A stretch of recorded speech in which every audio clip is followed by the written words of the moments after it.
Qu'est-ce qu'un bon investissement? Chez Bivouac, on a notre définition. C'est un investissement qui va être rentable, qui va se louer facilement, qui va se revendre facilement et surtout qui va prendre de la valeur dans le temps.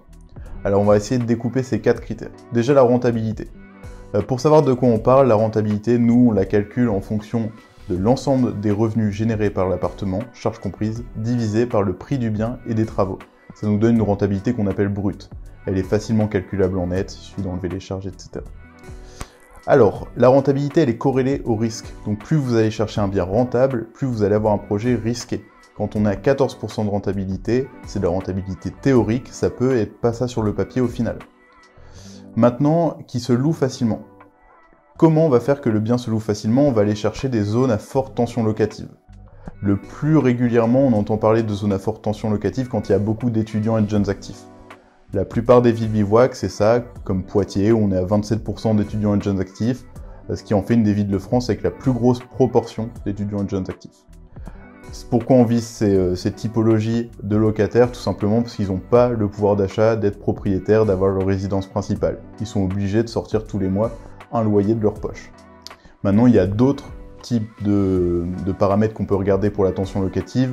Moi, j'aime bien le revenu annuel médian.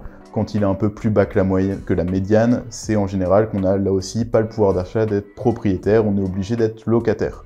Donc on va regarder aussi le pourcentage de propriétaires vs locataires. Troisième critère, qui se revend facilement. Pourquoi c'est ultra important? Tout simplement parce que ce sont des projets à plusieurs centaines de milliers d'euros et c'est un aspect sécuritaire de savoir que si on a besoin, de vendre son bien, on peut le faire facilement et rapidement.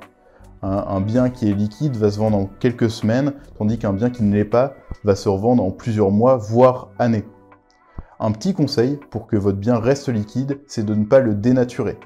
Souvent, on parle de l'investisseur qui transforme son T3 en T4, en T5 pour pouvoir faire une coloc 4-5 chambres.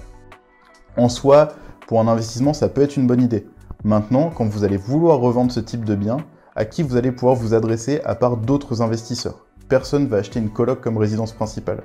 Donc c'est pour ça qu'en général, sur des investissements plus sécuritaires, on va aller sur des petites typologies, studio, T1, T2, T3, là où quand on revend, on peut à la fois revendre à des étudiants et jeunes actifs qui veulent acheter leur première résidence principale, à d'autres investisseurs ou à des familles qui veulent là aussi acheter leur résidence principale.